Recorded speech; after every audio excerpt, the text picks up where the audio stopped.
Welcome, everybody. We're so excited to see familiar faces and to have Marley from the Houston ToolBank with us. So I will let Marley do an introduction of the ToolBank, but I will say one of my favorite moments from Impact 100 was when at Meet the Finalists last year, Marley shared that all of the other finalists were clients or partners of the ToolBank except for one. So I'm curious if that other one has become a partner or not, but I think that for me really spoke to the reach that you all have, even if other people might have not heard of what you're providing to the community as much. So with that, I'm going to turn it over to you. Thank you. Hi, everybody. Thanks so much for having me today. So I'm with the Houston ToolBank. My name is Marley Maskell. I'm the executive director, and I just wanted to share as well that I'm also a current member of Impact 100. So after going through the grant process last year, it was just so cool, and it was just something that I wanted to be a part of. So it's really cool to kind of see it. I'm participating in the grant review process now, so it's really cool to see it from both sides, and also like very humbling as a finalist to see how intensive the grant review process is.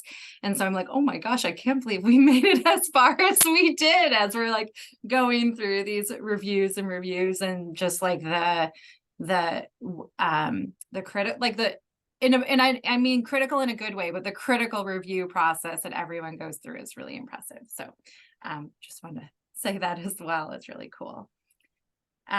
For those of you who aren't familiar with the ToolBank, we are a nonprofit organization that serves other nonprofit organizations. So we are unique in that our clients are nonprofits and other community-based organizations. And we do have a small team. We're also proud that we're all women running a tool distribution center, which is pretty cool as well.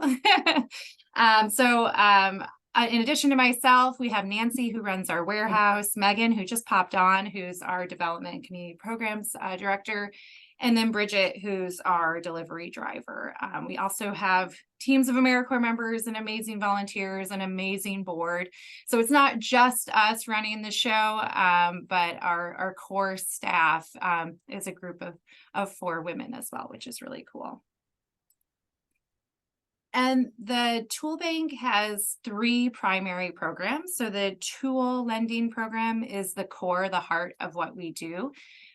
We have a warehouse in East Downtown of about 15,000 different tools, 300 different tool types that we share across the nonprofit sector across Southeast Texas.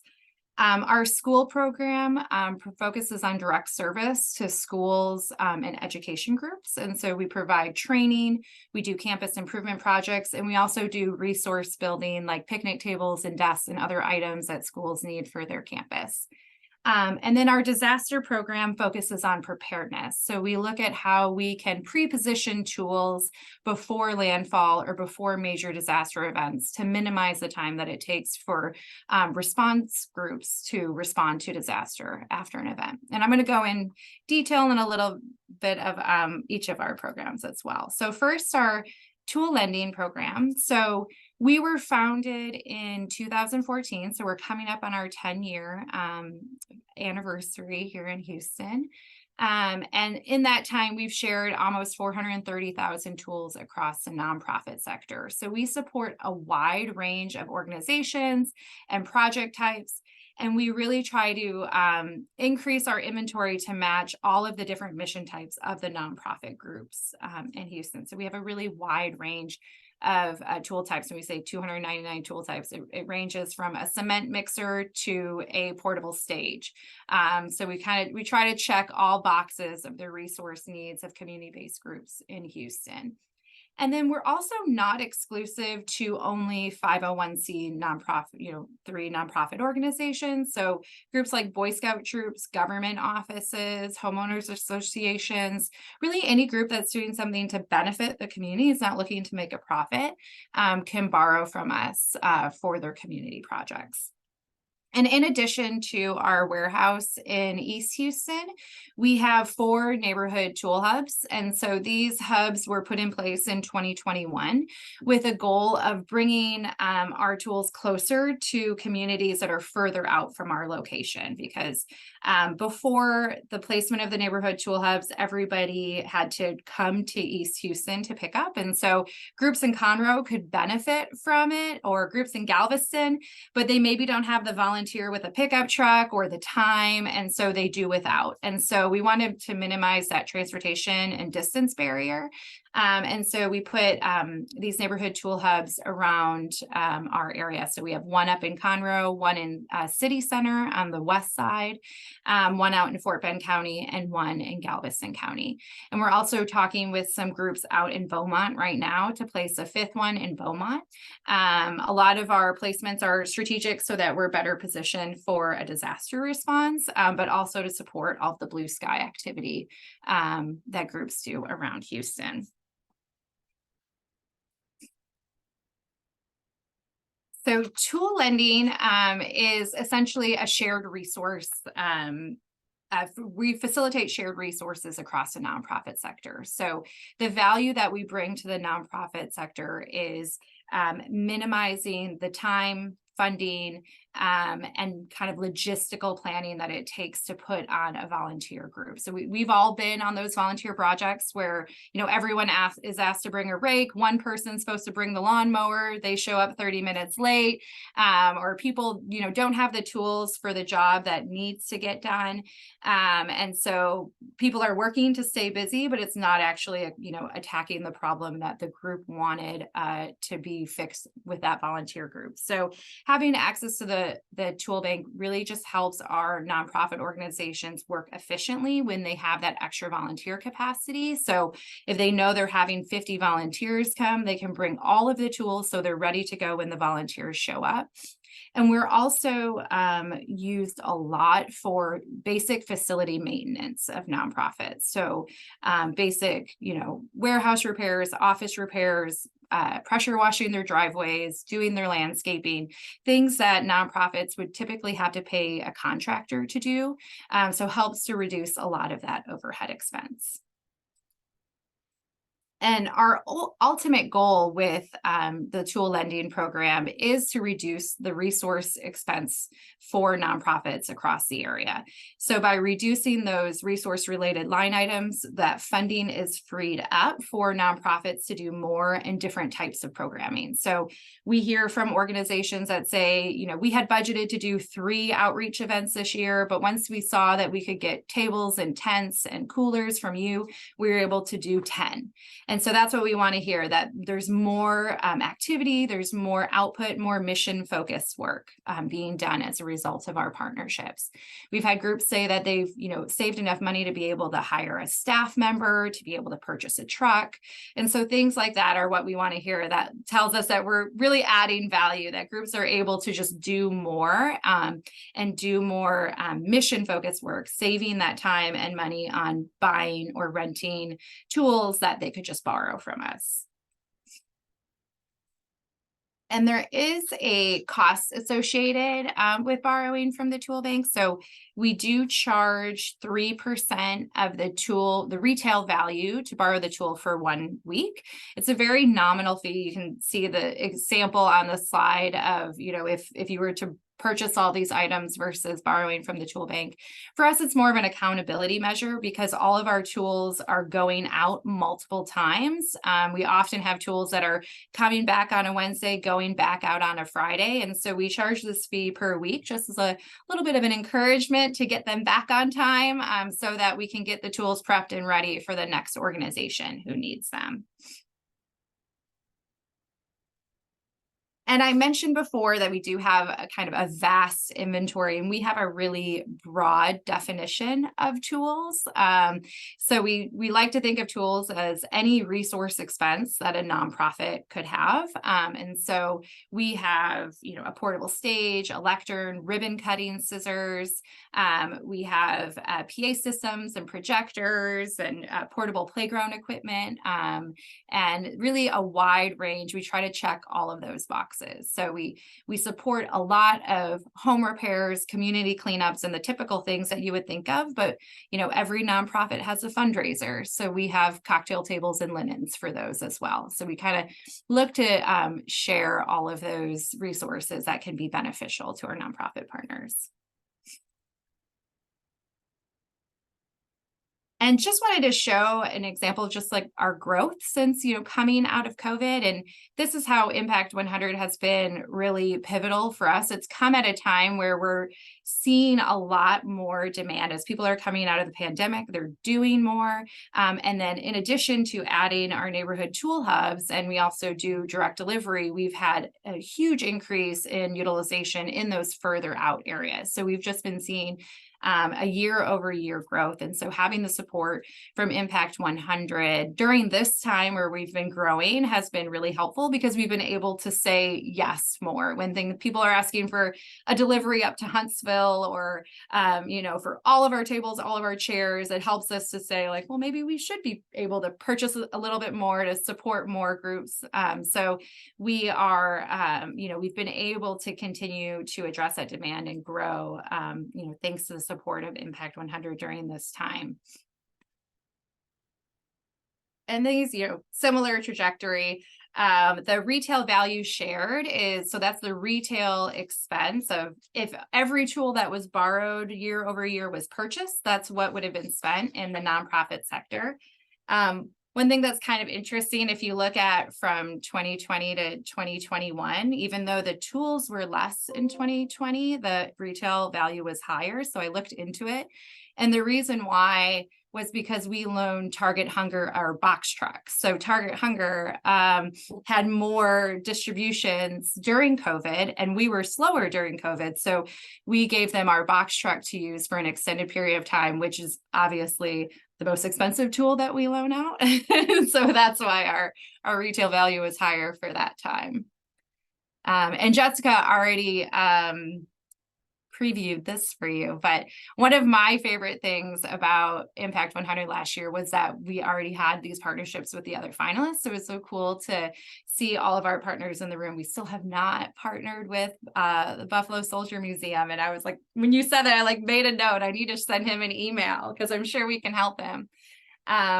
So just wanted to share a little snippet of how we have partnered with the other groups. So Santa Maria Hostel, they often have a lot of corporate volunteer groups come to their campus to support their landscaping and facility maintenance. So every time they have a corporate group come, they get the tools and resources that they need from the ToolBank. We also do our team retreats supporting other nonprofits because our clients are nonprofits. And so this past year, we actually did our team retreat at Santa Maria Hostel as well. So that's our team after painting a couple offices for them. So that was really fun. And Santa Maria Hostel, even though they have a little bit less long-term, they've really ramped up. So they were in our top 3 borrowers last year. So they're a very frequent and common or frequent partner of the ToolBank. Target Hunger, they are our neighbors. We're very close in Denver Harbor. So we support a lot of their projects. We even support their all staff meetings. So we'll run over and grab our PA system and a projector when they get their whole team together. But like I said, they borrow our box truck from time to time. We support their food distributions. They've borrowed our cocktail tables for their fundraisers. So we really have a close relationship and support a really wide stretch across their different operations. And search, similar to Santa Maria Hostel, we support a lot of their corporate groups that come. So whenever they have a corporate volunteer come out to support their cleanups, they get everything they need from us. So the volunteers are utilized as efficiently as possible when they're on their campus. And that's pretty much it for our tool lending. I was going to touch a little bit on our school program and disaster, but wanted to pause there if anyone had any questions before I move on.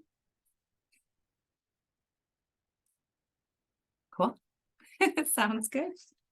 Marley, I have a question. I mean, you're coming up on your 10-year, I think you said, right? Yeah. Which is so exciting. how do nonprofits learn about this? But this you as a potential partner and what you can offer. What does that look like? Yeah, so that has been one of our like biggest barriers. And actually that's what we wrote, like that was the focus of our Impact 100 proposal, was we needed funding for outreach. We needed to bring in another person to support that activity. And because we are kind of unfortunately, we are one of those like secrets, and people, we'll have people sign up and come over to the ToolBank and they're like, man, I'm like 10 minutes away. I've never heard of you. And we're like, oh no, there's so many missed opportunities. So over the last 2 years, we've really been focusing on outreach, and what that looks like is we've been doing intentional outreach, both to like nonprofit organizations, to homeowners associations, to Boy Scout troops, Girl Scout troops, and we've been focusing it on. We've really been trying to hit all levels. So we've been looking at direct outreach to those groups that we know of that should be using us but don't. Maybe they haven't heard of us or whatever. And then we've also been looking, working from that like network aggregator level. So we've been working with the Boy Scout Council to push it out so that every Boy Scout troop that has an Eagle Scout program knows about us. And we've been working with school districts to let all the schools know. So we've been kind of doing, trying to hit both levels. We've really reached a great like momentum in Harris County through word of mouth. We're getting to the point where we're getting 10 to 20 new partners every month, and it's all word of mouth. They're and one of their partners used us, or they went to a volunteer project and our tools were there. But it's outside of Harris County where we've really been doing those intentional pushes. And now that we have the hub program and the delivery program in those outer regions, we've been seeing more and more uptick as well. But yeah, it's still one of our barriers, and we've always tried. I think we even said this during our interview round. Every time that we have the opportunity to talk to somebody who talks to a lot of nonprofits, they're like, can you tell people about us? Like, how can we let all the other grantees know about us? So it's something that like in every conversation, we're always trying to bring up that like, hey, let people know about us. And we're always trying to get the word out there. Thank you. Any other questions before I move on? Cool.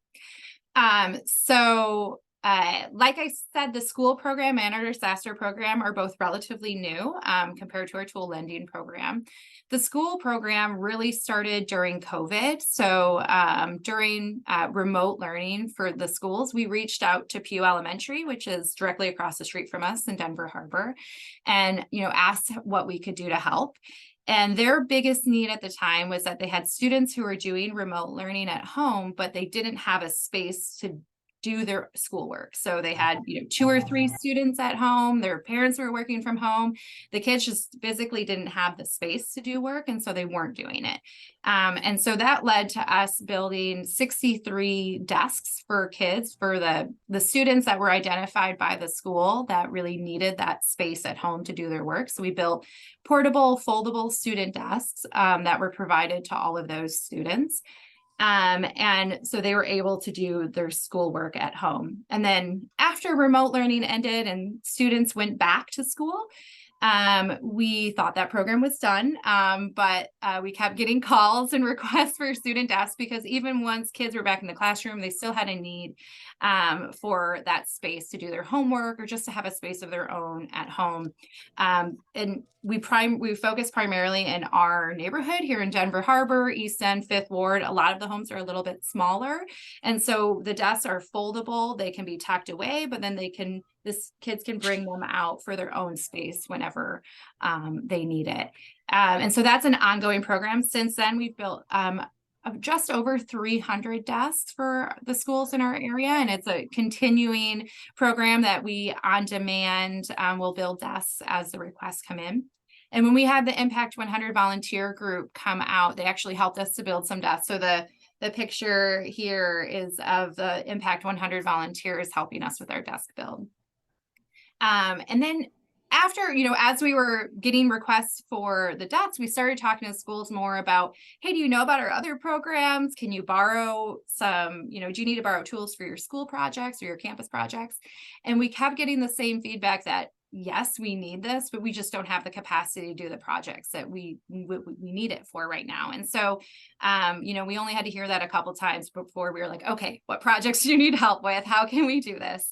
And so that led to our campus improvement projects. And pretty much what that looks like is we, do a walkthrough with the school. We identify areas where there could be some slight campus improvements that can be done with volunteers. So nothing like no major infrastructure changes. And then we bring out volunteers and tools and bring the volunteer project to them to support the campus improvements that they would like to see for their schools. So usually what that looks like are garden beds, building garden beds or building a garden for their garden club, or cleaning out a courtyard space so that they can have an outdoor classroom, or even pressure washing the building, pressure washing the sidewalk, helping to make the space something that the students can be proud of. That has also led to us building picnic tables. A lot of the schools in our neighborhood are U-shaped, and so it's a really natural outdoor classroom if there's seating. So similar to the desks, we built 4 picnic tables for Isaac Elementary, and before I got back to the warehouse after dropping them off, I had 4 voicemails of other schools wanting picnic tables. And so Elizabeth actually came out and helped us build 20 picnic tables last spring as we were trying to chip away at our wait list. And then, anytime you build 20, that's 20 more phone calls. So it's also an ongoing program where we're building picnic tables for schools and other organizations that can use them. Like we've built a couple for like a refugee living facility as well. So as a part of our mission statement, we have expertise. So we share resources, tools, and expertise with the nonprofit sector. And so by building these picnic tables, we always incorporate volunteers, we incorporate student groups. It helps us to share that tool expertise so that more people can gain those tool skills as well.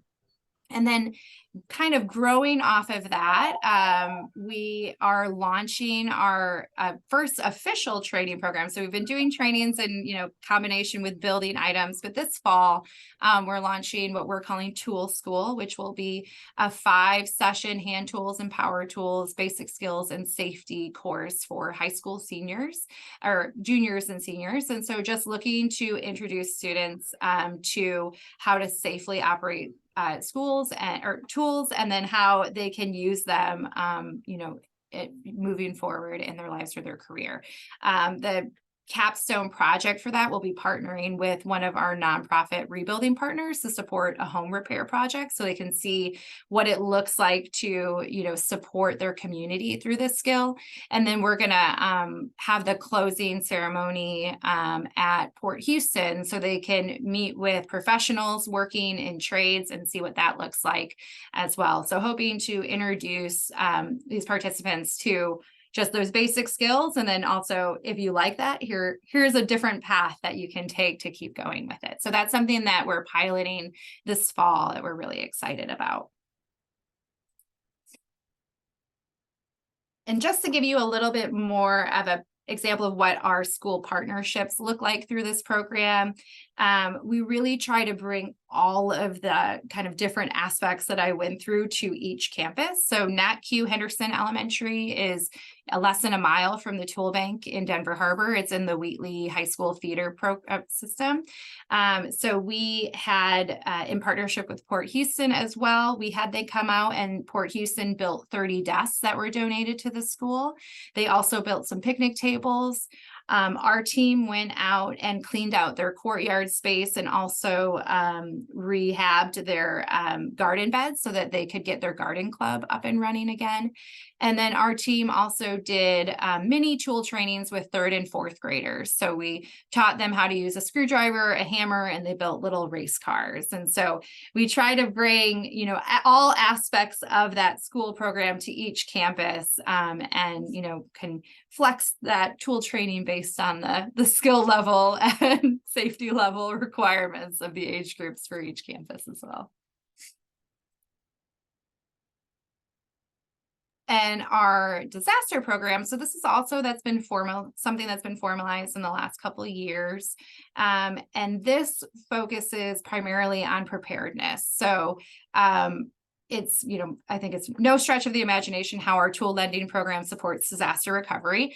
And what we've learned over the years is, being reactive to disasters by, waiting for groups to put in their orders to borrow tools has led to a lot of missed opportunities where we could have gotten tools out in front of an event to help people recover faster, because everyone here likely lives in Houston. And, we all know that if you muck and gut your house on day one, as soon as you can versus 2 weeks later, that's the difference between a $10,000 repair and a $40,000 repair. And so we looked at that opportunity of, we have a warehouse of tools in East Houston, but that's kind of meaningless if our warehouse floods, if my house floods and I can't get here, we're only 4 people. Like, we have to have, we looked at how we can be more strategic in terms of how we can prepare for disaster events. And so that led to our disaster program, which focuses on pre-positioning tools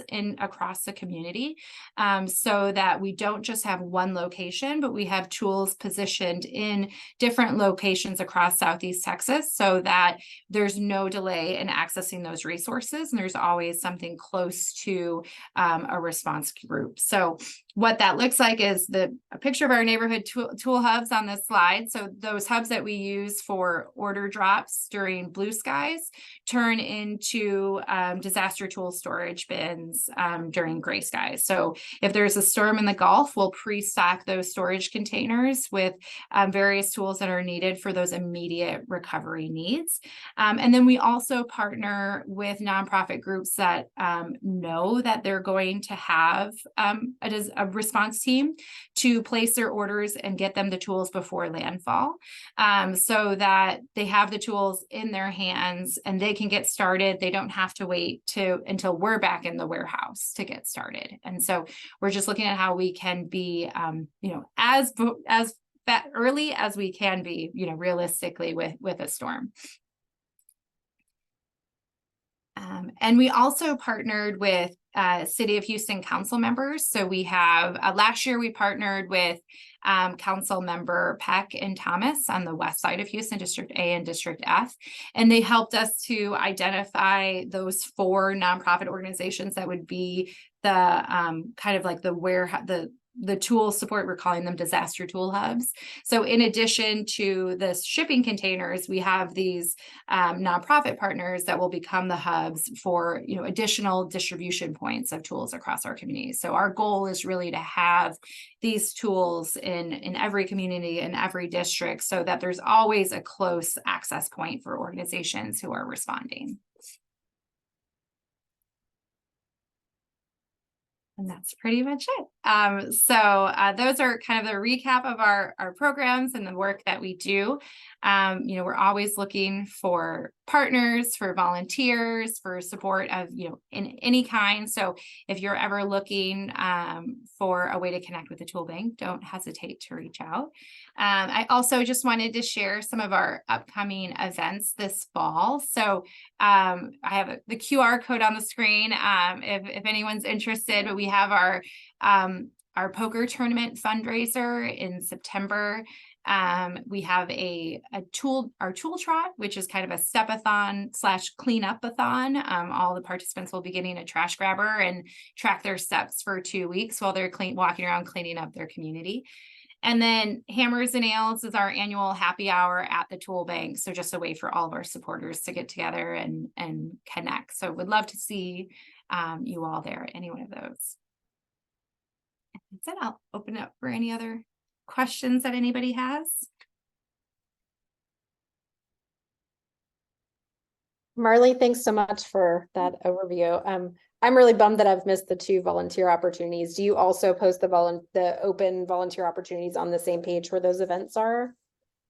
This is just our special event link there, but on our website, houstontoolbank.org, there's the information to reach out to schedule a volunteer thing as well. So we don't have like scheduled volunteer shifts, we pretty much schedule them on demand. Okay. We're also on Volunteer Houston with like our most needed kind of volunteer support needs.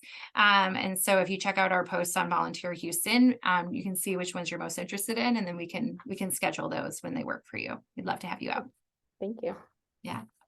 Well, and I'll just mention, I know Marley said that I had gone out for one of the picnic builds, and it was kind of a big one. We only built one. Okay. My family and I built one, with the help of another couple. But my daughter went, and she's 11, and one of her friends went, as Girl Scouts to go and, see what this is all about and helped. And it was really, there are such experts there to help the kids learn how to use the tools, to help me learn how to use the tools, that it was really just a great experience to participate in. So we enjoyed it. It made us feel pretty like, oh, wow, look what we did. This is going to a school. This is great. So, if you've got younger ones too, depending upon their age and interest, it was great for my daughter and her friend as well. Thank you. Yeah, we do. So the event that we do in March that Elizabeth came to is we call it our Tools for Change event. And so that's where we try to build 20 picnic tables with as many volunteers as we can get out. But we also schedule one-off picnic tables. So if you have a group of 4 to 5 volunteers that would want to come out and build a picnic table, we can schedule that on when it works for you at our warehouse as well.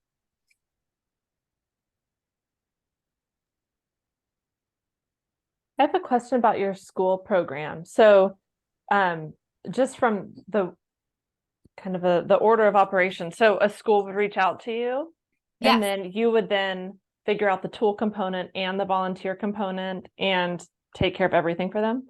Yes. So we do work with the school as much as possible to align with their existing volunteer groups. So if they have a PTO, if they have a community garden club, or if they already have like a partnership with Urban Harvest, we'll try to align with like, okay, our garden club comes out every other Wednesday night or whatever, and use the existing volunteers they have. But we do have teams of AmeriCorps members that support the school programs as well. And so we do bring some people, and we'll bring corporate volunteers if there's extra capacity that's needed.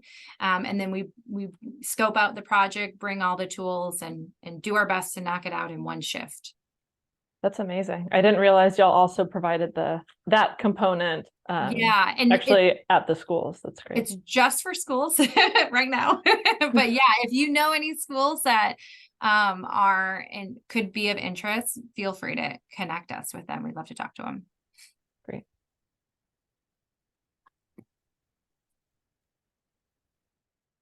I was just going to add that the picnic tables are cool. My husband makes picnic tables that fold into benches too. Oh, so we'll make 2 benches and you put it together to make a picnic table.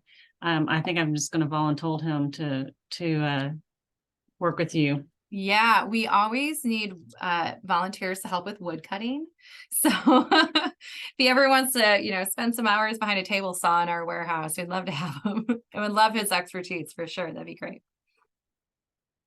And Marley, the step-a-thon that you're doing where you hand out bags and the trash grabbers, is that just particularly in that park for those 2 weeks, or is it other community groups that can utilize that the tools and come out and get those? Yeah, so so we're doing the kickoff event at Selena Park, which is in Denver Harbor, and then that's kind of the kickoff, and then everyone will take the trash grabbers back to wherever they want to use them. And so we kind of want to bring everyone together. We're going to clean up the park together and do kind of a walk. We're partnering with Fit Houston on our walk around the park.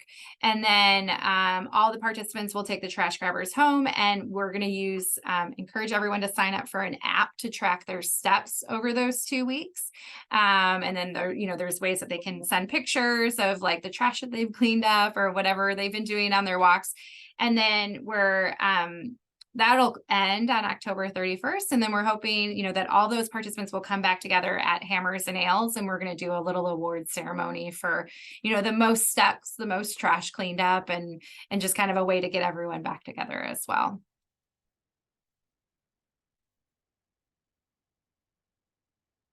Any other questions?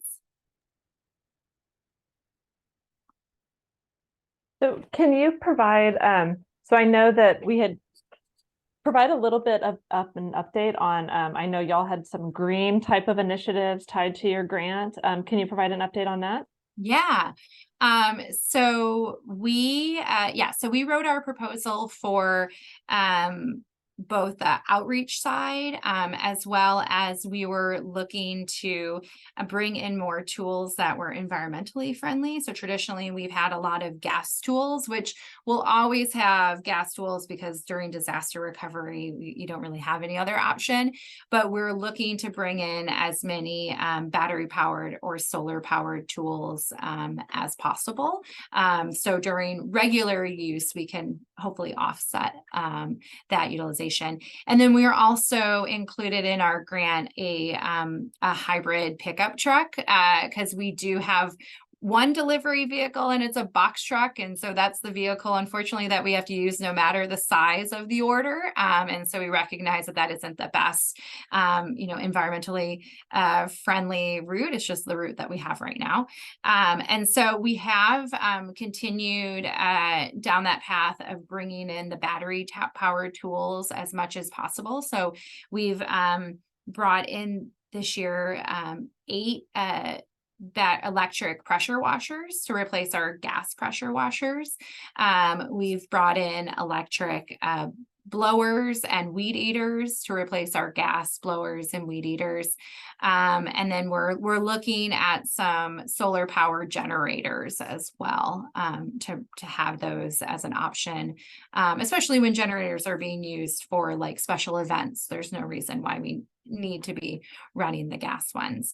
Unfortunately, we still don't have a pickup truck, but it's something that we're continuing to work on. We do want to have, even if we weren't able to get a hybrid pickup truck, it would still be better to have a gas powered pickup truck than running our box truck for those smaller orders. So that's something that's still on our target list for our development efforts to bring that in. Great, thank you.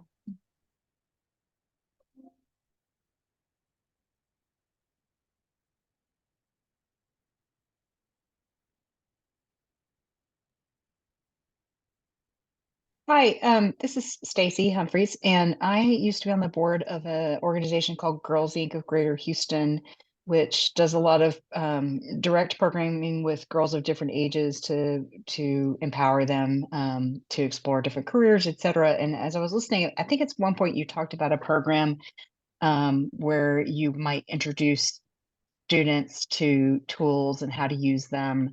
And I wondered if you all were familiar with Girls Inc. And if not, if I could help facilitate introducing you to them, because I think this could be a great opportunity for them to create a program that would build in ToolBank into what they do.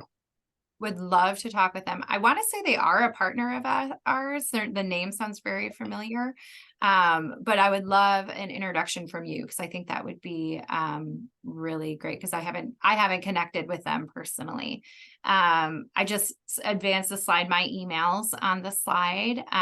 If you want to share my contact information with them, or just send me their contact info, that sounds great. I think it sounds like a great partnership. Okay, great. I wrote it down, and I'll email each of you and together on an email and let you all take it from there. Great, thank you.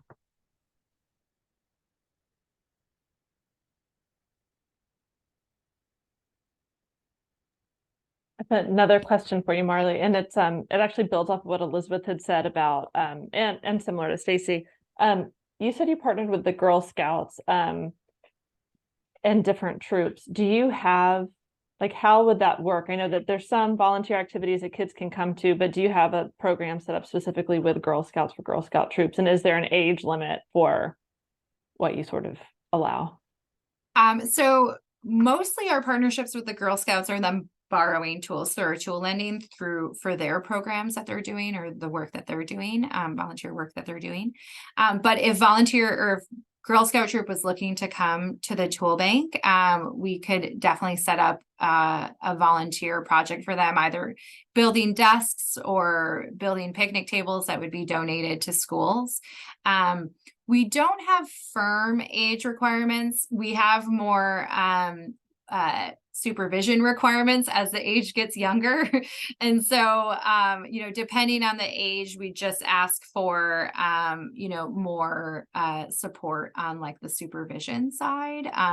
So if it's like a group of 8-year-olds, 8 to 10-year-olds, we'd probably want, one adult for every 1 to 3. If we have a group of high schoolers, we would just ask for like one supervisor, parent, guardian to come for the group. And so it would just kind of depend on the group and kind of what that would look like.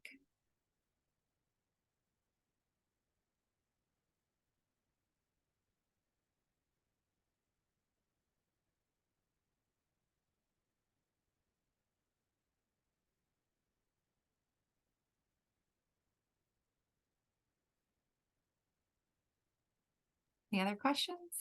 So I have another question. Okay. So you have 4 staff members and you have like a volunteer army, right? Like a rotating volunteer army. Yeah.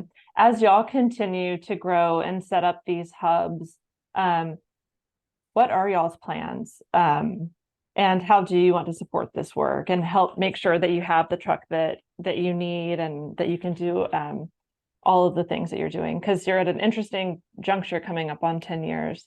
Yeah.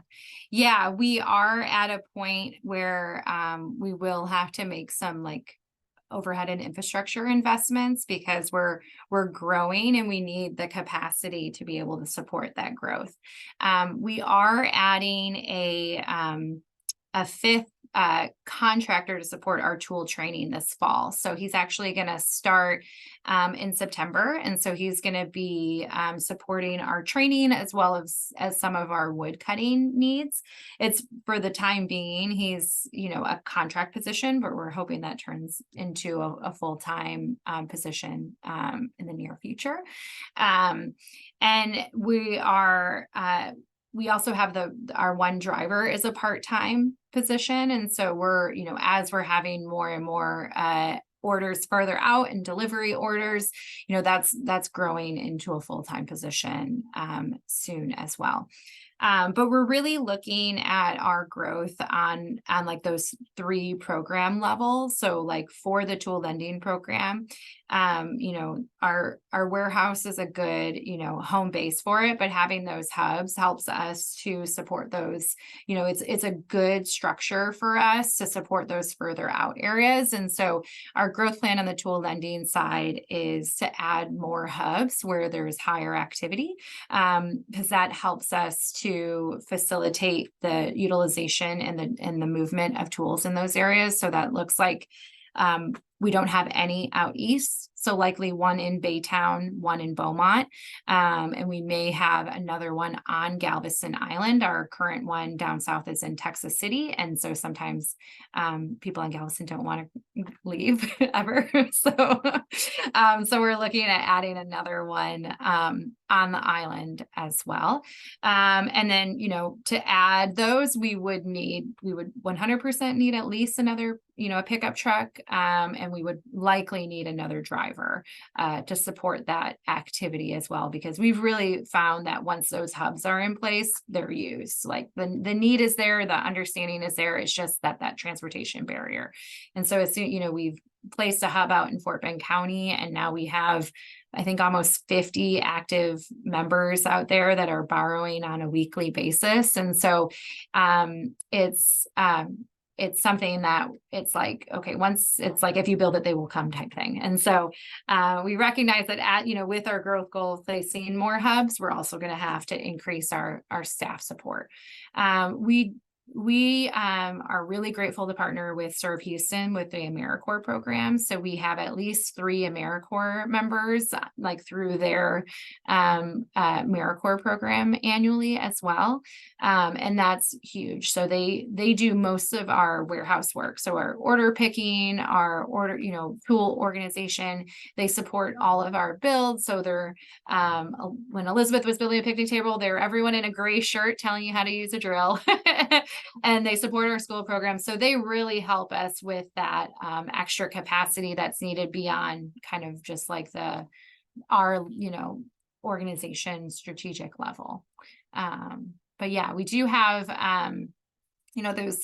those needs identified where it's like, okay, if this program flows up like this, if our school program gets bigger, if tool training really takes off and everyone wants to do a tool school cohort, there are identified areas where it's like, okay, we're going to have this capacity to be successful in that. Does that answer your question? Yeah, I'm just so impressed with everything that y'all have accomplished and how the new programs you've added and how you're growing. And so I appreciate that insight into how you plan on supporting that. Thank you.